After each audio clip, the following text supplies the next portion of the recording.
Hello again. We seem to be sticking with East Coast rappers at the moment, so East it is. Apologies, I just happen to have a lot of New York hip hop in my possession. I will try and get onto other uh, areas as well. I have done some West Coast, I would like to point out, but anyway, I just wanted to try and get through a lot of the New York stuff because I have a lot of it on me. So speaking of New York, I'm going now to Staten Island to have a look at Wu-Tang's Method Man, Mr. MEF, Mr. Hey You Get Off My Cloud, and go over his discography. Um, I would like to say this is primarily looking at the Def Jam discography. Um, there was after the time on Def Jam, there's been a couple more albums released independently.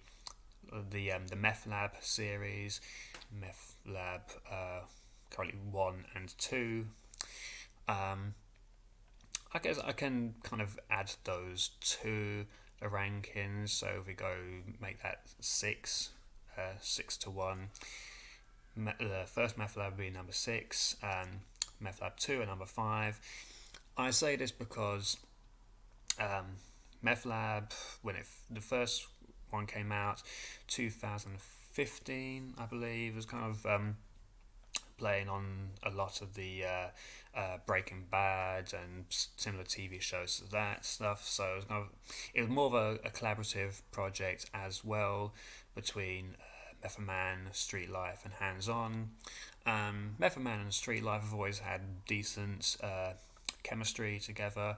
Hands On, this is kind of the first time he's really been involved in any Wu-Tang projects, so it kind of seemed an odd fit. And a lot of the songs just didn't really. They just felt a little bit tired. Apart from a sort of a strong collaboration with Redman. Method Man and Redman always managed to do well together. But yeah, apart from that, didn't really do much for me. The Meth Lab 2, 2018, kind of got it a little bit better. It wasn't so much of a collab. It was more of a Method Man album, even though there were certainly collaborations on there. Dame Grease helped with a lot of the production, which kind of helped up a little bit. But there was certainly a lot of skits on there, trying to make it feel as relevant as possible by getting Impractical Jokers and Thought on there. So yeah, it didn't work. It kind of worked a little bit better than the first Meth Lab album, but it still wasn't particularly strong for me. It was a nice attempt, but certainly not go over it too much. And I don't have either of them with me anyway, so we'll go on to number 4. TKLO, the prequel, released in 2004, third solo Method Man album. So this album, when it was released, it was P Diddy and the Bad Boy team were kind of brought in to help oversee it. So there was certainly a Bad Boy influence on there with Puff P Diddy and some of the Bad Boy producers contributing to the album. So it kind of didn't feel that different from a lot of the other Bad Boy or East Coast hip hop albums that came out at that time. Yeah, they had some fun collaborations with obviously Redman's on there again, Snoop Dogg, Ludacris, Ghostface and Raekwon appear, Missy Elliott. None of them really outshine the lead single What's Happening with Busta Rhymes, which is pretty far and away the strongest track on the album. It's a great collaboration between the pair of them. They both really shine on the song. Towards the end, there's a couple of nice songs as well. Crooked Layout Eye, produced by Mr. Porter, with Street Life on there. A bonus track produced by Scott Storch with Redman, which I don't think is on streaming services, so you may not be able to hear it, which is a shame because it's a great collaboration between the pair of them, and it's a great Scott Storch beat as well. Yeah, it's a fine album overall, but it's certainly not a striking album, I suppose, to put it that way. It feels sort of very much of the time rather than setting a pace or anything like that. So we go to TKL 2000, Judgement Day, released at the end of 1998 to help with the whole 2000 thing. Yeah, this was kind of at a time where obviously a lot of people were doing the whole 2000, going to be the end of the world, apocalypse, whatever, which you'll see on Busta Rhymes as well when we get to that. So there's a lot of a apocalyptic feel throughout the album. Being this was a second generation Wu-Tang album, RZA didn't contribute so much to the project. A lot of it was then produced by the Wu-Tang proteges, True Master, Fourth Disciple, Mathematics. Outside production from Eric Sermon, Havoc, Mobb Deep, Inspector Deck, producers on there as well, which is interesting. So then a lot of those collaborations as well, keeping it fairly East Coast with Wu-Tang, Mobb Deep, people like that. There's a lot of skits on there. Again, I mean, Method Man's always kind of been a little bit up and down in terms of skits.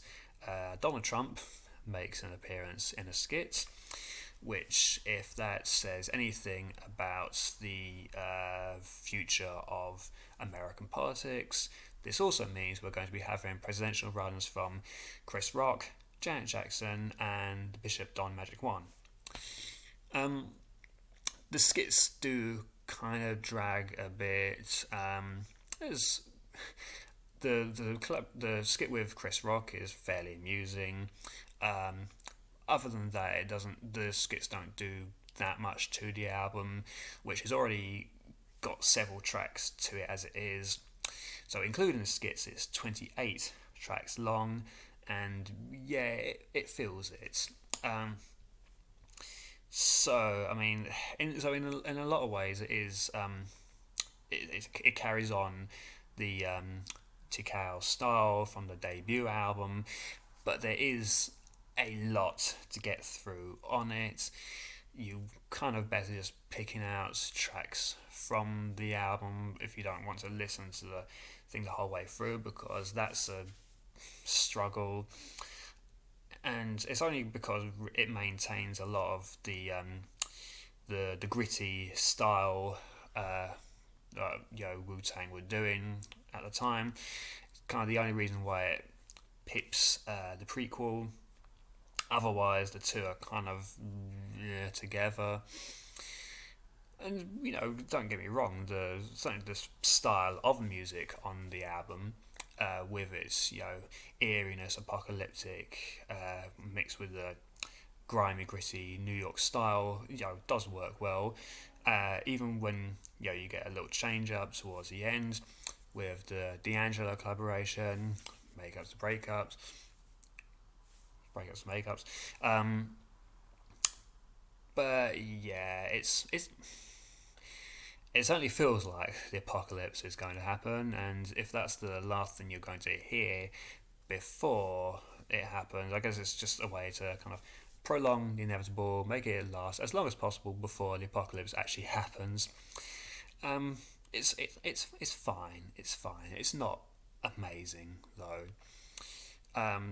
Despite the production and Method Man still being a strong lyricist on there, and decent collaborations as well. So we now go back again. Number 2, 421 The Day After. the final Def Jam album released in 2006, and people are probably going to say it shouldn't be above Judgment Day, but let me just say it was very refreshing when it came out. Method Man is a beast in terms of a lyricist on this album, with just the first three tracks alone. Somebody Done Fucked Up, I can say I'm not getting monetized, I can say that. Problem, Is It Me? Other way around, sorry. Is It Me? Problem, Somebody Done Fucked Up. Just really, really going in with the lyrics and the punchlines, particularly. Just you really, really go well. You go through them, and with banging production to boot as well from Scott Storch, Eric Sermon, and Havoc. Eric Sermon helps out quite a bit on the album, along with RZA. It's kind of two of them kind of bring a lot of the production on the album, which helps kind of bring it back to more typical Wu-Tang Method Man style. And what else do we have on there? Yeah, so good, collaborations with the likes of Raekwon, Inspector Deck, RZA himself. Raekwon and RZA together with Method Man on Presidential MC is a highlight track. They all really, really bring their lyrics there. Street Life appears a couple of times. Dirty Meth with the, by this point, deceased Old Dirty Bastard. A fun collaboration between the pair of them. It doesn't feel out of place at all on the album. Let's Ride with Genuine. It's a fun commercial record. Gotta Have It. Say with Lauryn Hill sample, and Gotta Have It as well with the sped up Mario sample, which works well. A couple of tracks in the towards the latter stretch maybe don't hit quite as well. Ya Mean with Fat Joe and Styles P, who seem to have been put on there basically because of the whole 50 Cent feuding with them at the time thing. They were really hot. Not that Styles P and to an extent Fat Joe can't be great lyricists, because they can. Neither of them are particularly strong on here, the whole collaboration between the three of them just isn't the strongest work for any of the three of them, which is why again I say it feels like they were kind of just thrown together just because the names were hot at the time, rather than making a great collaboration. But still, all the stuff on there which does work, really, really works, really hits hard, sounds like a Method Man album, and the whole 421 being sort of the day after 420, so the day of clarity. I think kind of that kind of helps with the project from my perspective, because it does feel like a clarification of Method Man's style and his music and his lyrics. So yeah, a really, really strong album. One of the best ways to leave Def Jam. It wasn't necessarily the idea at the time, but subsequently after the album he did leave Def Jam, and it's a strong album to leave on, so I'll give him that. Then of course takes us to, it always has to be the debut, doesn't it? Method Man, Tikal, 1994. It could have been released 2004. It could have been released 2004, saying it still hits really, really hard. See, this was the first proper release after Wu-Tang Clan established themselves with their debuts, so a lot of the album has the same established Wu-Tang style, with the kung fu samples and the gritty New York feel to it, which runs pretty much throughout the album, and so everything may kind of feel a bit samey from time to time, but I mean, when it's that strong, it doesn't matter so much. When you have tracks like the lead track Tikal, Bring the Pain, All I Need, even in its original state, is still a really, really strong song. The remix, of course, with Mary J. Blige, which isn't actually on this edition of the album, but of course you can get it on deluxe versions online. And please do, because it is a still very strong track which holds up to this day. Is in terms of rap singer collaborations, it was one of the first really big ones, and stands the test of time. Even with its different remixes that it has, they all work pretty well. There's remixes on here. There's a Prodigy remix, as in the group, not the rapper, of Release Your Delf, which is certainly one of my favourite songs on the album. The original, even the remix is strong, but still the original version of it just, it hits really hard. There's some banging drums on there. Method Man feels really aggressive on the track. And I think that another one of the strong elements of this album was with it being his first showing. Most of the mic time is dedicated to him, and granted, there's appearances from Raekwon, Inspector Deck, Street Life, showing some of the early chemistry between the pair of them.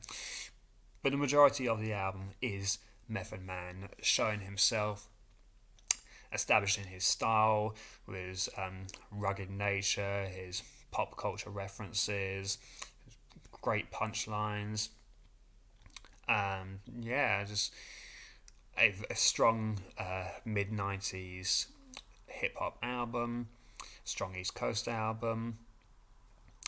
I say, if you're going to listen to it, it would be useful to try and hear some of the deluxe stuff that isn't on the standard edition of the album, because there's some very strong remix stuff that isn't on that on that album.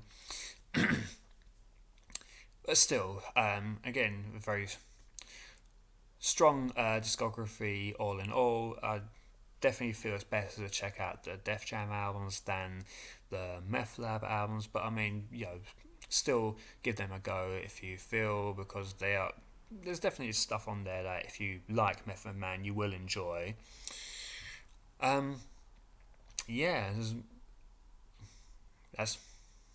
my rankings of Method Man albums. See you again very soon.